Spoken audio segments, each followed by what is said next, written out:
امید ہے بچوں آپ سب خیریت سے ہوں گے۔ آپ کو میری آواز صاف آ رہی ہوگی۔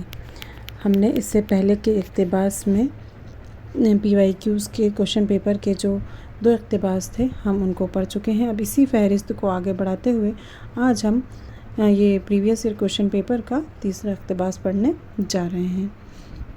امید ہے کہ یہ کلاس آپ کے لیے کارآمد ہوگی، تو آئیے آپ اس کو توجہ سے سنیے اور سمجھنے کی کوشش کیجیے۔ اردو کا پہلا سفر نامہ یوسف خاں کمبل پوش کا عجائبات فرنگ ہے۔ یوسف خاں کمبل پوش نے 30 مارچ 1837 میں کلکتہ کا پانی کے جہاز کے ذریعے انگلستان کا سفر کیا تھا۔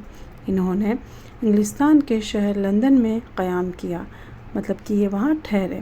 وہاں کی آب و ہوا، نئی ایجادات اور وہاں کے باشندوں کی نقریں انہوں نے نہایت دلچسپ انداز میں پیش کیے ہیں۔ ان کا جو سفر نامہ ہے اس میں سر سید احمد خاں کے سفر نامے مسافر لندن کو بہت شہرت حاصل ہوئی۔ سر سید کے معروف معاصرین، مطلب کہ جو اس وقت کے اور بھی لکھنے والے تھے ان کے ساتھ، ان کے بارے میں بات ہو رہی ہے میں محمد حسین آزاد کا سفر نامہ سیر ایران اور مولانا شبلی کے سفر نامے روم، مصر و شام بھی اہم سفر نامے ہیں۔ 20ویں صدی کے سفر ناموں میں منشی محبوب عالم کے 2 سفر نامے سفر نامہ یوروپ اور سفر نامہ بغداد، قاضی عبدالغفار کا سفر نامہ نقوش فرنگ بہت مقبول ہوئے۔ خواجہ احمد عباس کا مسافر کی ڈائری، پروفیسر احتشام حسین کا ساحل اور سمندر، کوتالین حیدر کا جہان دیگر اور شاہدہ حریر کا اردو کے دلچسپ سفر نامے ہیں۔ مشہور سفر نامہ نگاروں میں بیگم اختر ریاض، مستری حسین تارڑ کے نام بھی شامل ہیں۔ اردو میں چند مزاحیہ سفر نامے بھی لکھے گئے جس کو ہم جوک سمجھ سکتے ہیں کہ وہ جوک کی طرح ہوں، چٹکلے کی شکل میں جو لکھا گیا ہو۔ ایسے بھی کئی بڑے سفر نامے لکھے گئے ہیں جن میں ابن انشا، شفیق الرحمن اور مجتبیٰ حسین کے سفر نامے قابل ذکر ہیں۔ اب بچوں اس اقتباس کو پڑھ کر آپ کو یہ سمجھ میں آ گیا ہوگا کہ اس اقتباس میں خاص کر سفر ناموں کی طرف توجہ دلائی گئی ہے۔ ہمیں کس کے بارے میں بتایا گیا ہے؟ سفر ناموں کے بارے میں بتایا گیا ہے۔ تو جیسا کہ آپ کو اس سے پہلے والی کلاس میں بتایا گیا تھا کہ آپ جب کچھ بھی لکھ رہے ہوں، جب آپ اقتباس پڑھ رہے ہوں، آپ کے سامنے جو بھی خاص پوائنٹ آئے آپ اس کو پین سے رف پیپر میں نوٹ ڈاؤن کر سکتے ہیں۔ جیسے کہ یہ پہلا اس میں آیا تھا یہاں پر کہ یوسف خاں، کس کا نام آیا تھا سب سے پہلے؟ یوسف خاں کمبل پوش کا نام یہاں پر آیا، آپ نے اس کو لکھ لیا۔ پھر یہاں پر ایک تاریخ آپ کو دی گئی ہے 30 مارچ 1837۔ تو اس طریقے سے آپ کو میں مثال کے طور پر بتا رہی ہوں، آپ کے ایک رف پیپر میں اگر نوٹ ڈاؤن کرتے جائیں گے تو اس سے آپ کا بہت وقت، اس وقت آن لائن ایگزام جب ہم دیتے ہیں تو اس میں آپ کا اس سے بہت سارا وقت بچ جاتا ہے۔ آئیے اب ہم اس کا پہلا سوال پڑھتے ہیں۔ اس کا پہلا سوال ہے، یوسف خاں کمبل پوش نے کس سفر نامے میں لندن کی آب و ہوا اور نئی ایجادات اور وہاں کے باشندوں کا ذکر نہایت دلچسپ انداز میں کیا ہے؟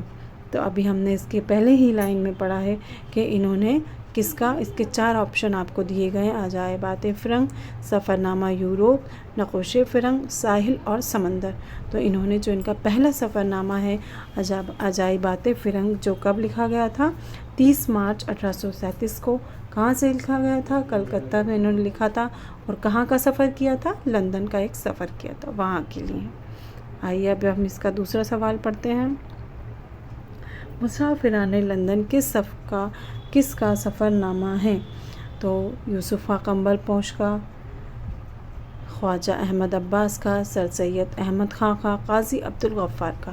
تو مسافران لندن جو ہے وہ سر سید احمد خاں کا کیا ہے؟ سفر نامہ ہے۔ آئیے اب ہم اس کا تیسرا سوال پڑھتے ہیں۔ ذیل میں سے کون سر سید کے معروف معاصرین تھے؟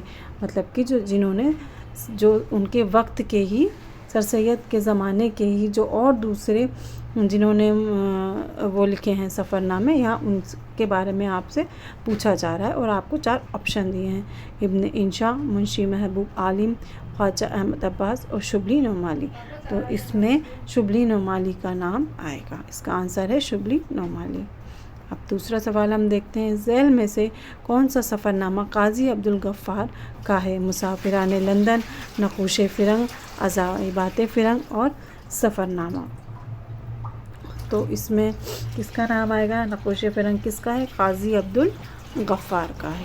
اب آپ دوسرے سوال پر آ جائیے، ذیل میں سے کس نے مزاحیہ سفر نامے لکھے ہیں؟ تو آپ کو آپشن دیے گئے ہیں: کرتالین حیدر، شفیق الرحمن، مشتری حسین طاہر، منشی محبوب عالم۔ شفیق الرحمن اس کا صحیح جواب ہوگا بچوں۔ 30 مارچ 1837 میں کلکتہ سے پانی کے جہاز کے ذریعے انگلستان کا سفر کس نے کیا تھا؟ یہ آپ نے پہلی ہی لائن میں پڑھا تھا۔ کس نے کیا تھا؟ سر سید احمد خان نے کیا تھا، محمد حسین آزاد نے کیا تھا، قاضی عبدالغفار نے کیا تھا، یوسف خاں کمبل پوش نے کیا تھا۔ تو کس نے کیا تھا؟ یوسف خاں کمبل پوش نے کیا تھا۔ امید ہے بچوں آپ کے لیے یہ کلاس کارآمد ثابت ہوئی ہوگی۔ آپ اس اقتباس کو 1 یا 2 بار اور غور سے پڑھیے گا اور سمجھنے کی کوشش کیجیے گا۔